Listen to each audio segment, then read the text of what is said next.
Hi, my name's Chloe, and I've been a C4 to 5 incomplete quadriplegic for a little over 11 years now, and in that time the topic of sex has come up quite a lot. Sex and masturbation is a normal part of being human and is not something that you should feel embarrassed or ashamed about doing and enjoying. But for those of you who think otherwise, now would be the perfect time for you to click away because this video is going to get very detailed. When I was in rehab, one of the topics that came up was about sex. Can I, should I, and how? If you have a spinal cord injury that won't be damaged by a little bit of moving around, there is no reason why you can't enjoy sex again. My injury happened when I was 17, and I'd had sex many times before my injury. And as well as suffering a spinal cord injury, I also suffered a brain injury, which affected certain sensory changes in my body. But a year after my injury, sex didn't feel that much different than it did before. The only big difference is the climax.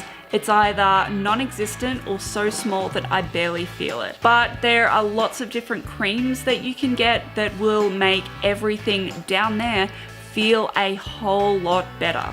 And you've also got medications and you've got toys. There are toys available that are specifically made for people with limited mobility and people with a disability. If you've recently suffered a spinal cord injury and you want to give sex a go, I would suggest masturbation first. Learn your body again because everything down there has changed. Your sensation is going to be different. Try the sex toys that are available that are designed for people with a spinal cord injury. These toys are designed for people that have limited mobility and for people that can't move around like an able-bodied person can.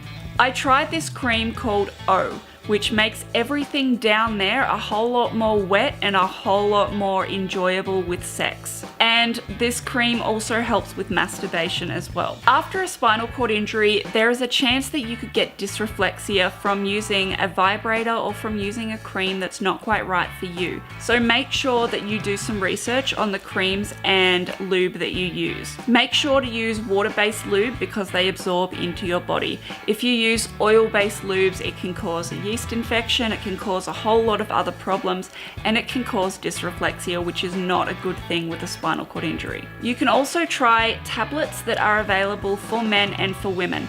There's Viagra or other medication that's similar to that. So go to your doctor, have that awkward conversation and just tell them, I want to have sex or I want to masturbate.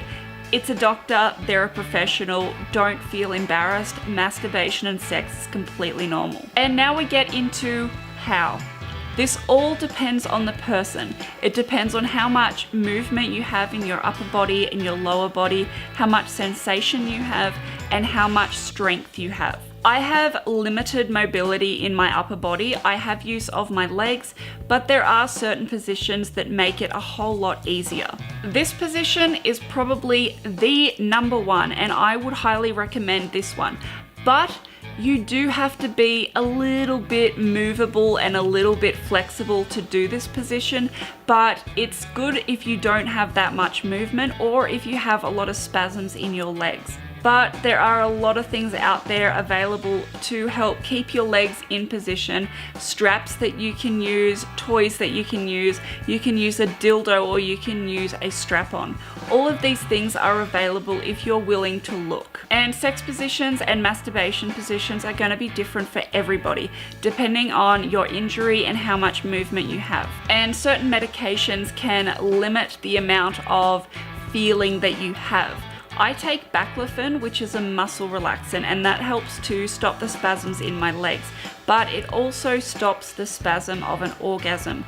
So that's one of the reasons why the climax isn't that spectacular with me. It's either not there or only a teeny weeny little bit. Depending on your wheelchair, I would not suggest you doing it in your wheelchair. There are certain weight restrictions on some chairs, so you can't have a lot of weight, so another person on top of you. But there are certain chairs that you can get, like this one, that help to sit in it and it does the thrusting and the work for you. If you have a hoist or a sling, you can do it in that. That's still the same sort of thing as using a sex swing. Just make sure that the other person is aware of your situation and knows what you can do and what you can't do, and make sure that they're comfortable with doing what you want to do. And definitely play around with what feels good for you. This is when I think masturbation is a really good thing. Learn your body again, because everything down there has changed. So certain things that you did before your accident might not feel good for you now. So play around with yourself, learn what feels good, and then you'll know when you're having sex what feels better and what doesn't feel so great. And if you have a catheter, there are certain sex positions that you can't quite get because of that. So that's when my favorite position comes in handy. You do need to be a little bit more flexible because you're hoiking one leg up over the other. But if you've got somebody who's got a fair amount of strength, then it's pretty easy to achieve this. And this also helps if you have a lot of spasms, specifically in one leg. My left leg gets a lot more spasms than my right, but that's because of my brain injury. I can control the spasms in my right leg a lot more than my left. So if my left leg is out to the side, that's fine. My right leg can come up, move around, and it's fine. I have a little bit of trouble because of the rods in my legs, which limits the amount of movement that I have and the amount of flexibility that I can achieve with my legs. But all of this is trial and error. Just keep going, keep trying, try different positions and learn what feels good for you, and learn what position is more comfortable for you and for the other person. And we've also got oral sex. Oral sex can be really good just to learn what your partner likes and to learn what you like after your injury. If you've seen any of my tongue tricks video, you would be correct in guessing that I am extremely good at it. I'm not a big fan of receiving it, but I do like giving it. But this all comes from time and practice. Eventually, you'll figure it out and know what feels good for you and know what positions you like. But no matter how you do it, who you do it with, or if you just do it on your own, just have fun. Sex is not a bad or a shameful thing. Everybody should do it. It's good to learn your body and it's good to learn what feels good for you. Whether you do it for procreation or pleasure, just have fun. Sex is completely normal and is not something you should feel ashamed about. If you have any questions, please write it in the comments. And if you want to ask something that's a little bit more discreet, DM me on Instagram, link in the description. Thank you so much for watching, happy humping, and I'll see you next week.